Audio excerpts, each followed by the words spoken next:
Why smart drivers are buying 15-year-old cars while everyone else buys new. The pre-subscription Goldmine.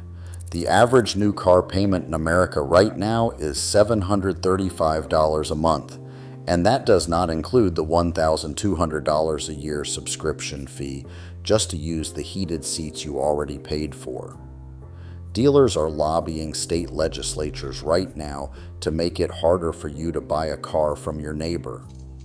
Today, I am going to show you exactly why the model window from 2008 to 2012 is the last generation of vehicles that fully belongs to the person who owns it. The trap has 3 layers.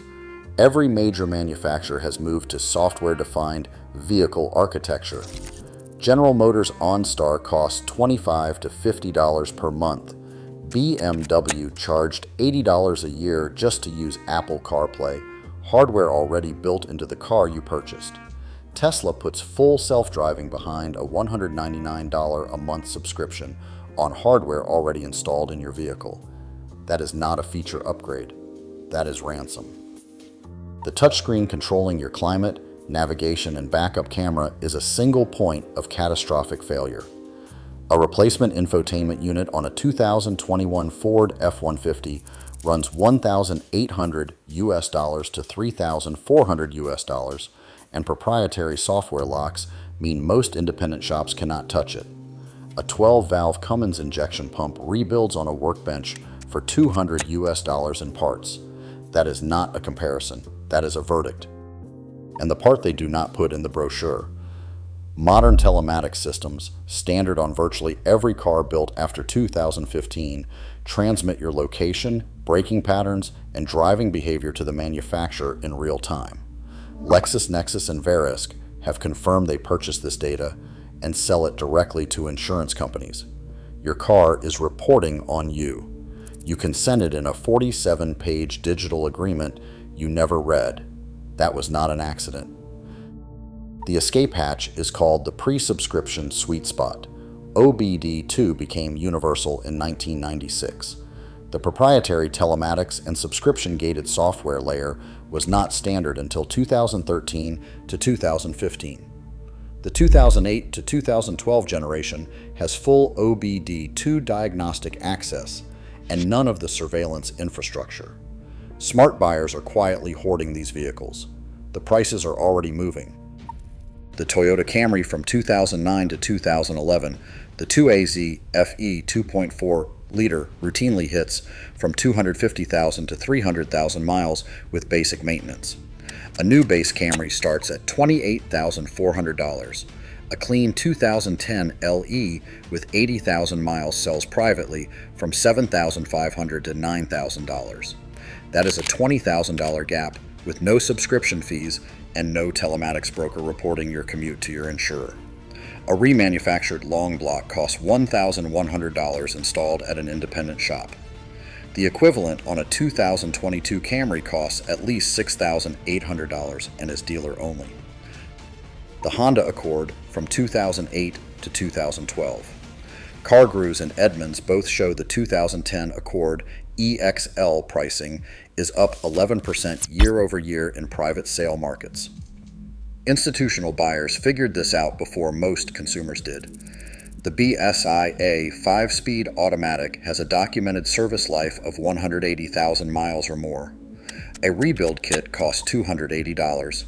A 2022 Accord transmission replacement at the dealer costs $4,200 to $6,500, and they will not authorize an independent shop to touch it without corporate approval. You do not own that transmission. You are renting access to it. The Ford Fusion from 2010 to 2012, the 2.5-liter Duratec is a direct descendant of the Mazda L series, one of the most overbuilt economy power plants of the 2000s. A valve cover and timing chain tensioner service costs $160 in parts on the 2010 model. The same job at a dealer on a 2022 Fusion runs $900.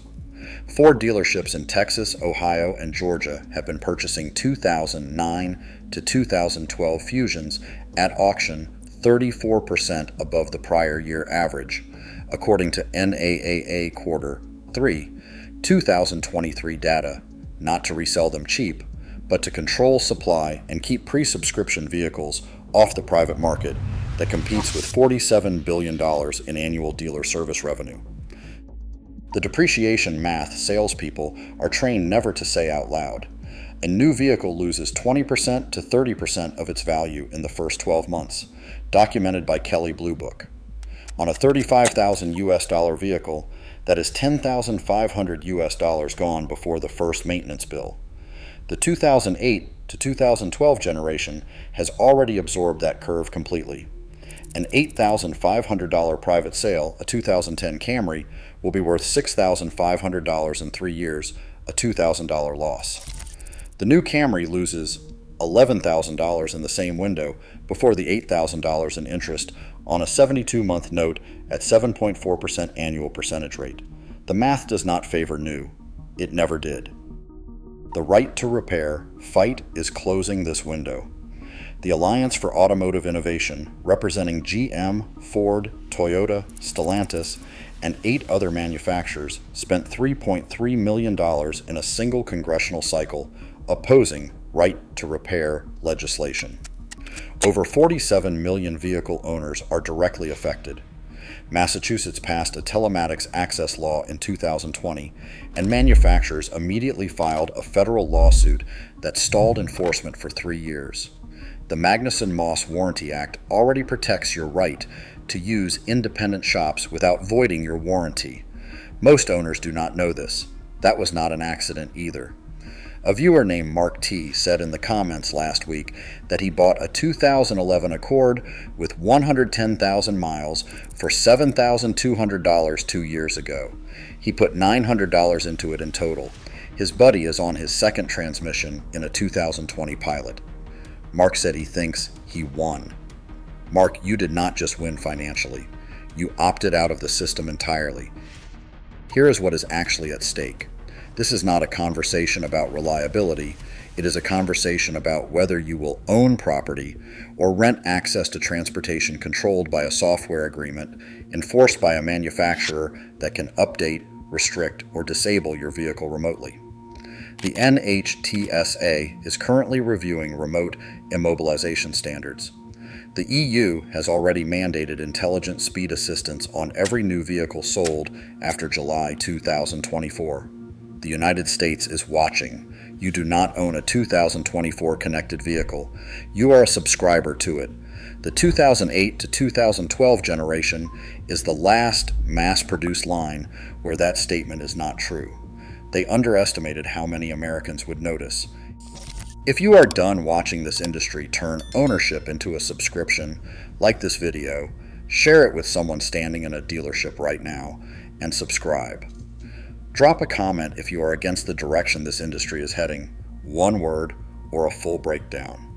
Let's see how many of us are actually paying attention. Manufacturers are counting on your silence. Prove them wrong.